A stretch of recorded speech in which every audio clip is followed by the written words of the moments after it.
बिस्मिल्लाहिर्रहमानिर्रहीम, अस्सलाम वालेकुम। मैं हूं ईसा नकवी, मेरे साथ साकिब बशीर साहब मौजूद हैं। आज जुमेरात 7 नवंबर है। हो सकता है ज़्यादातर लोग जब ये देखें वीडियो तो 8 नवंबर का आगाज़ हो चुका हो। बहुत ही अहम मामला जिस पर इस वीडियो में बात करनी है। अडियाला जेल से वार्निंग जारी की है इमरान खान ने, और प्राइमरीली ये वार्निंग अपनी ही जमात के लिए है।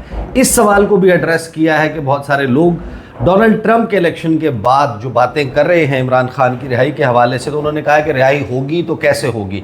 अब ये मामला क्योंकि रिपोर्ट नहीं हो रहे मेन स्ट्रीम मीडिया पर, किसी भी मीडिया चैनल के ऊपर आपको ये खबरें नज़र नहीं आएंगी।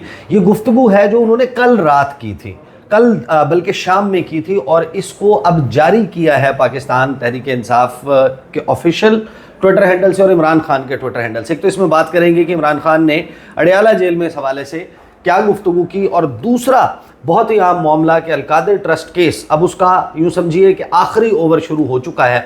अलकादिर ट्रस्ट केस का जो हाई कोर्ट में मामला चला, साकिब बशीर साहब से पूछेंगे कि उसमें क्या हुआ है। साकिब भाई, मैं ना आगाज़ में पहले जो इमरान खान की गुफ्तगू है सहाफ़ियों से और वकला से, वो मैं ज़रा सामने रख देता हूँ। उसके बाद बहुत अहम है, डोनाल्ड ट्रंप इलेक्शन जीते, उस पर भी जो लेजिस्लेशन हुई उस पर भी उनका रद्द-ए-अमल है, इस सब पर है, और ख़ास तौर पर अपनी पार्टी के लिए जो पैगाम है, और पैगाम नहीं है, सॉरी वार्निंग है अपनी पार्टी के लिए। साबिक वज़ीर-ए-आज़म इमरान खान की अडियाला जेल में सहाफ़ियों और वकला से गुफ्तगू 7 नवंबर 2024 जारी आज ही की गई है। मुल्क में जमहूरियत बराए नाम रह गई है। अदलिया एक जमहूरी मुल्क में आज़ादी की ज़मानत होती है जो अब नहीं है। मुल्क में सिर्फ इंतखाबात से जमहूरियत नहीं आती। हकीकी जमहूरियत के लिए साफ शफाफ इंतखाबात, आज़ाद अदलिया, कानून की बालादस्ती और एहतसाब का होना ज़रूरी होता है, वरना इंतखाबात का ढोंग तो डिक्टेटर भी रचाते हैं। मुल्क के मीडिया पर इस वक्त मुकम्मल सेंसरशिप है। मैंने अखबारात देखे हैं, उनमें मेरा कोई बयान नहीं छपता। इस वक्त हुकूमत ने आइन में तरमीम करके सुप्रीम कोर्ट पर भी कब्ज़ा कर लिया है। ये जो मर्जी अब नाइंसाफ़ियाँ और जुल्म करें, अब इनसे कोई नहीं पूछेगा। तहरीक इंसाफ जो मुल्क की सबसे बड़ी जमात है, उसको हराने के लिए काजी फ़ाइज़ ईसा और चीफ इलेक्शन कमिश्नर ने उनके साथ मिलकर मैंडेट चोरी में उनकी मदद की। उन्होंने जो पाकिस्तान के अवाम के मैंडेट पर डाका मारा है, उसको बचाने के लिए उन्होंने ये सारी कानून साजी इस गैर आइनी पार्लियामेंट, गैर आइनी सदर, गैर आइनी वज़ीर-ए-आज़म और इस फॉर्म 47 की पैदावार निज़ाम को इस्तेमाल करके आइनी तरामीम करवाई हैं। इस कानून साजी का मकसद सिर्फ पाकिस्तान के अवाम के हुकूक को सलब करना है। आर्मी चीफ़ की मुद्दत मुलाजमत में तोसी फ़ौज का अंदरूनी मामला तब होता अगर आर्मी चीफ़ न्यूट्रल होता। अब ये जहन में रखें कि इमरान खान की पार्टी के सेक्रेटरी जनरल सलमान अकरम राजा, उन्होंने स्टेटमेंट डिफरेंट दिया था। चेयरमैन बैरिस्टर गौहर से लेके नीचे तक इसको इंटरनल मैटर और उसके ऊपर पॉलिसी स्टेटमेंट या स्टैंड लेने से उन्होंने गुरेज किया था। तो एक तरीके से अपनी जो जमात है जिसके वो बानी हैं, बानी चेयरमैन हैं, जो उसके फाउंडर हैं, उन्होंने उससे डिटैच कर दिया है। उन्होंने कहा कि ये अंदरूनी मामला तब होता अगर आर्मी चीफ़ न्यूट्रल होता। मौजूदा आर्मी चीफ़ इस नाजायज़ हुकूमत को तहफ़्फ़ुज़ फराहम कर रहे हैं। हुकूमत ने मैंडेट पर मारे गए डाके को तहफ़्फ़ुज़ देने के लिए आर्मी चीफ़ की मुद्दत मुलाज़मत में तोसी की है। इस पर पार्लियामेंट में कानूनी बहस होनी चाहिए थी। ये इंतहाई अहम मामला था और इस पर कोई कानूनी बहस किए बगैर कानून साजी कर दी गई। मैं अपनी सारी पार्टी बिलखुसूस क़यादत को ये पैगाम देता हूँ कि एहतजाजी तहरीक की तैयारी करें। एहतजाज की क़यादत तहरीक इंसाफ की जॉइंट लीडरशिप करेगी। जो टिकट होल्डर या ओहदेदार एहतजाज में शिरकत नहीं करेगा, उसकी पार्टी में कोई जगह नहीं है और ना हम उसको अगले इलेक्शन में टिकट देंगे। मेरा अपनी कौम को ये पैगाम है कि अपने हकूक़ और आज़ादी के लिए कुर्बानी देना पड़ती है। आप सबको हकीकी आज़ादी और आज़ाद अदलिया के लिए खड़ा होना पड़ेगा। डंडे के ज़ोर पर यह हुकूमत नहीं चलाई जा सकती। मैं पिछले 16 माह से जेल में नाहक कैद हूँ। अगर हम आज इनके सामने नहीं खड़े होंगे तो पाकिस्तान में जमहूरियत का मुकम्मल तौर पर ख़ात्मा हो जाएगा। मैं समझता हूँ कि ग़ुलामी से मौत बेहतर है। ये मुझे मिलिट्री कोर्ट्स में ले जाना चाहते हैं तो ले जाएं, मैं उसके लिए भी तैयार हूँ, लेकिन उनकी ग़ुलामी कबूल नहीं करूँगा। मेरी 2 बहनों को भी जेल में डाला गया और एक बहन का बेटा 1.5 साल से मिलिट्री जेल में है। मैं ख़ुद हर कुर्बानी के लिए तैयार हूँ। मैं डोनाल्ड ट्रंप को 47वां अमरीकी सदर मुंतखब होने पर मुबारकबाद देता हूँ। डोनाल्ड ट्रंप की जीत पाकिस्तान के लिए खुश आइंद है।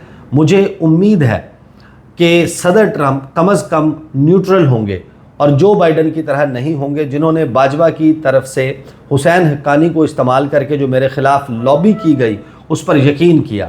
मेरी रिहाई का मामला अमेरिका से नहीं बल्कि पाकिस्तान में ही मुकम्मल होगा। अपनी 2 गलतियां तस्लीम करता हूं कि जनरल बाजवा की मुलाजमत में तोसी देना मेरी सबसे बड़ी गलती थी और कमज़ोर इत्तेहादी हुकूमत लेने के बजाय मुझे दोबारा इंतखाबात करवाने चाहिए थे। ये 2018 की बात कर रहे हैं। मैं मुल्क से किसी सूरत नहीं भागूंगा। मेरा नाम मुस्तकिल तौर पर ECL पर डाल दें। मैंने बाहर नहीं जाना। पहले नवाज शरीफ बाहर गया, अब उसकी बेटी भी बाहर चली गई। बैरून मुल्क इलाज इंतहाई महंगा है और इनका सारा टब्बर बाहर बैठा हुआ है। इनकी जायदादें और इनके पैसे मुल्क से बाहर हैं। अगर मैंने नवाज शरीफ और जरदारी की तरह चोरी की होती तो डील करके मुल्क से भाग गया होता। हैशटैग हक की जीत होगी। ये इमरान खान का पैगाम है। और इसके बाद साकिब बशीर साहब जो अमूमी तबसरा है ट्विटर के ऊपर वो ये है कि इमरान खान मामलात को उस नहज के ऊपर ले गए हैं जहाँ पर मौजूदा जो सरबराहान हैं इदारों के, उनके साथ उनकी कोई रिकन्सिलिएशन, कोई मफाहमत की अब बिल्कुल ही कोई गुंजाइश नहीं है। चाहे अमरीकी दबाव हो, चाहे कुछ हो, अब इसने किसी और तरीके से सॉर्ट आउट होना है। एक तो ये अडयाला में की भी गुफ्तगू, ख़ास तौर पर जो वार्निंग अपनी पार्टी के लोगों को दी गई है, फिर अपनी पार्टी के लोगों से डिफरेंट मौक़िफ़ जो है वो इमरान खान ने सामने रखा है। इसका मतलब ये है कि उनकी पार्टी उनके अब जो पोजीशन है उसको फॉलो नहीं कर रही। और फिर अलकादर ट्रस्ट केस आखिरी ओवर, क्या चल रहा है इसमें? जो ख़ास तौर पर जो इमरान खान की ये गुफ्तगू है वो गुफ्तगू 2-3 चीज़ें। एक तो 2018 में जो इलेक्शंस, जनरल बाजवा को एक्सटेंशन देना, फिर जो पार्टी है उनकी लाइन नहीं ले रही। 3 अक्टूबर के बाद से आनवर्ड अगर आप देखें तो इतनी तफसीली गुफ्तगू उनकी बाहर नहीं आई। मतलब 3 अक्टूबर मतलब आज हो गई 7 नवंबर 7-8 नवंबर जो है हो चुका है, तो इतनी तफसीली गुफ्तगू सामने नहीं आई। तो इसका मतलब ये है कि वो तो अपनी उसी पोजीशन पे खड़े हैं जिस पे कल थे, अक्टूबर में थे या सितंबर में थे, लेकिन उनकी पार्टी कुछ और जो पोजीशन ले रही है। 190 मिलियन पाउंड केस पे आते हैं। ये केस जो है वो बहुत इंपॉर्टेंट है इसलिए क्योंकि 190 मिलियन पाउंड केस आखिरी मरहले में पहुँच चुका है और इस वक्त जो आखिरी गवाह था उस पर जरा मुकम्मल हो चुकी है।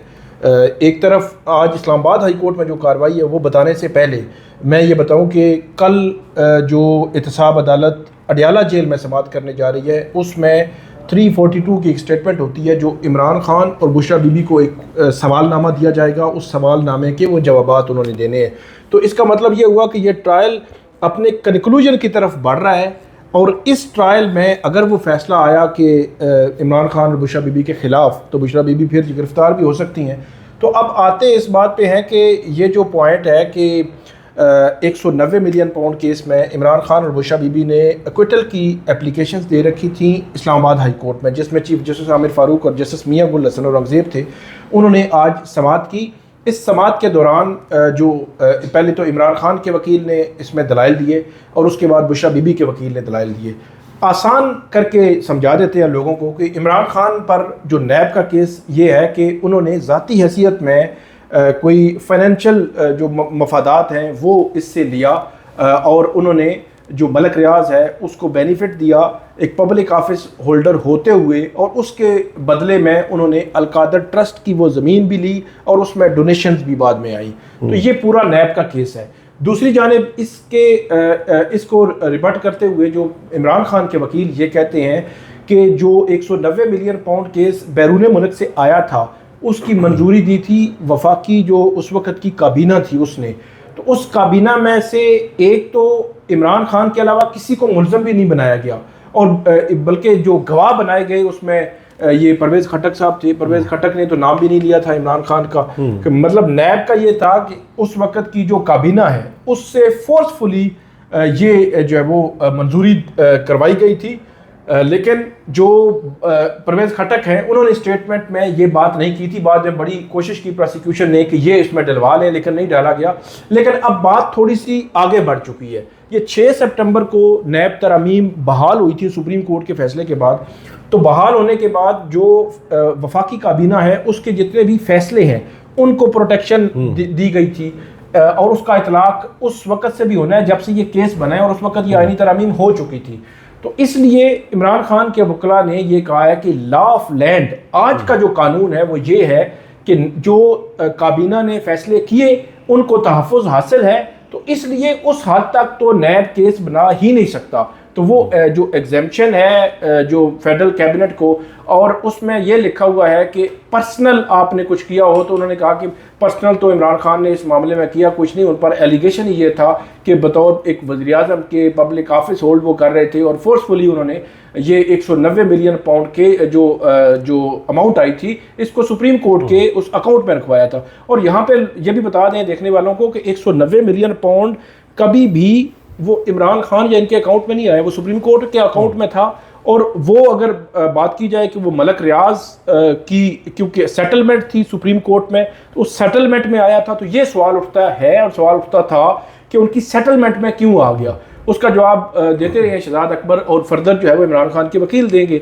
लेकिन वो जो अमाउंट सवाल ये भी है कि ये ऑलवेज मलिक रियाज और मलिक रियाज के क्लैन के जत्थे के लोग ही क्यों होते हैं जो कहीं ना कहीं फ़ायदा उठा जाते हैं। ये सवाल तो मोरली मौजूद रहेगा इमरान खान साहब और उनकी कैबिनेट के ऊपर। तो वो जो अमाउंट है 190 मिलियन पाउंड, वो चीफ जस्टिस काजी फाइसा एक केस सुन रहे थे, उस केस में उन्होंने वो अमाउंट भी गवर्नमेंट को वापस कर दिया। मतलब उन्होंने कहा कि सुप्रीम कोर्ट से अकाउंट से निकाल कर वो अमाउंट जो है वो वापस भेज दें जो गवर्नमेंट को, तो हुकूमती ख़जाने में वो जा चुकी है। अब जो बुशरा बीबी, ये तो इमरान खान का केस है, और उसमें वो फिर डाला गया कि जो फराह गोगी थी उसने वो एक फ्रंट मैन थी, उसने जगह ली, और उसमें मतलब बहुत सारी चीज़ें आगे चली हैं। लेकिन अब जो बुशरा बीबी है, बुशरा बीबी और इमरान खान पर जो चीफ फाइनेंशियल ऑफिसर है अलकादर ट्रस्ट के, उन्होंने स्टेटमेंट दी थी, जो विटनेस हैं नैब के, उन्होंने ये स्टेटमेंट दी थी कि किसी किस्म की जो फाइनेंशियल मैटर्स हैं कि जब से वो आपको पता है कि सोहावा जाएं तो ये पहाड़ी इलाका जो है उसमें लेफ़्ट साइड पे एक बंजर जगह थी बिल्कुल, वहाँ पे दूर दूर तक कोई वहाँ पे पहले तामीरात नहीं थी, वहाँ पे बिल्कुल। तो वहाँ पे ये यूनिवर्सिटी बनी थी, और उस यूनिवर्सिटी के बनने, उसके बाद उसके फंक्शनल होने, इसके दौरान जितने वहाँ पे अकाउंट्स में जितनी भी डोनेशंस आई, जितने पैसे खर्च हुए और जितने मौजूद हैं, और सारा स्ट्रक्चर हर चीज़ में चीफ फाइनेंशियल ऑफिसर जो नैब का गवाह है उसने ये बयान दिया था। और मेरा ये ख्याल है कि आगे चलकर ये बयान शायद उनको कहीं ना कहीं सपोर्ट कर दे। तो उसने बयान दिया था कि इनका इस मामले में दूर दूर तक कोई लेना देना नहीं है, और चार्टर्ड अकाउंटेंट जो है उसने सारे जो अकाउंट्स हैं वो भी उसको मैनेज किया हुआ है जब से ये ट्रस्ट बना है। तो ये चीज़ हो सकता है इनको जो है वो फेवर कर दे। अब मामला ये है कि आज हाई कोर्ट के सामने ये था कि उनको बरी किया जाए, तो हाई कोर्ट को नैब के प्रोसिक्यूटर ने ये बताया कि इसमें रीजनिंग मतलब वजूहात नहीं दी एहतसाब अदालत ने फैसला करते हुए, तो इसलिए ये मामला अदालत ना सुने बल्कि एहतसाब अदालत को ही भेज दे और वो जो है वो सुन ले। अब इसमें फैसला ये हुआ है कि दोनों केसेस एहतसाब अदालत को भेज दिए गए हैं, और उनको ये कहा गया है कि आप इसको सुने दोबारा से और सुनकर फैसला करें, और फैसले में आपने रीजनिंग देनी है। आपने अगर बरी करना है तब भी रीजनिंग देनी है, आपने अगर बरी नहीं करना इमरान खान और बुशरा बीबी को फिर भी उसकी वजूहात बतानी है। अब एहतसाब अदालत के पास ये मामला चला गया है, लेकिन कल का जो मतलब आज अगर ये वीडियो देखने वाले जो है वो 8 नवंबर को देख रहे होंगे, तो आज का दिन इस हवाले से अहम है 8 नवंबर का, कि अदालत क्या इसको पहले सुनेगी या कैसे सुनेगी, या क्योंकि इसमें जो स्टे था कि हतमी फैसला अदालत नहीं सुना सकती, वो स्टे भी ख़त्म हो चुका है। अब स्टे ख़त्म होने के बाद 190 मिलियन पाउंड केस के बरियत का फैसला पहले होगा या अदालत दोनों जो पूरा ट्रायल है उसका फैसला करेगी, ये जो है वो इसमें ये देखना बाकी। और ये जाहिर है कि अब सबने देखा है कि इमरान खान और बुशरा बीबी हों, शाह महमूद कुरैशी हों, इनके जितने भी केसेस हैं उनमें सज़ा जो है वो बहरहाल सुना दी गई। जो भी ट्रायल जेल में हो रहे थे, 2-3 सवालात बड़े बुनियादी और मोटे मोटे सवाल, यानी कि किसी लेमैन को भी जिनकी समझ आ सकती है, वो हमेशा मौजूद रहेंगे कि अगर इमरान खान साहब को और बुशरा बीबी को सज़ा सुनानी है अलकादर ट्रस्ट केस में, तो ये कैसे हो सकता है कि इन 2 अशख़ास को सुना दी जाए सज़ा, और जो पैसे देने वाले थे, मुबैना तौर पर फ़ायदा उठाने वाले थे, बेनिफिशरी थे मलिक रियाज, उनके और उनके अराउंड किसी शख्स को सज़ा नहीं होती। जो जजेस थे जिन्होंने सुप्रीम कोर्ट में इसको सेटल किया, एक्सेप्ट कर लिया, उनमें से किसी को ना हो, काबीना चाहे वो बंद लिफाफे में था फैसला, जिन्होंने उसके ऊपर ओके किया, वो सारे जो है उनमें से किसी को सज़ा ना हो, और जो पार्टी छोड़ जाए और पार्टी से एफिलिएशन ख़त्म कर जाए वो तो वैसे ही दूध से धुल जाए। तो ये वो सवालात हैं जो पाकिस्तान के निज़ाम इंसाफ के ऊपर मौजूद रहेंगे। इस मामले को भी कवर करते रहेंगे। अब तक के लिए इतनी। मुझे और साकिब बशीर साहब को इजाज़त दीजिए। अल्लाह हाफ़िज़।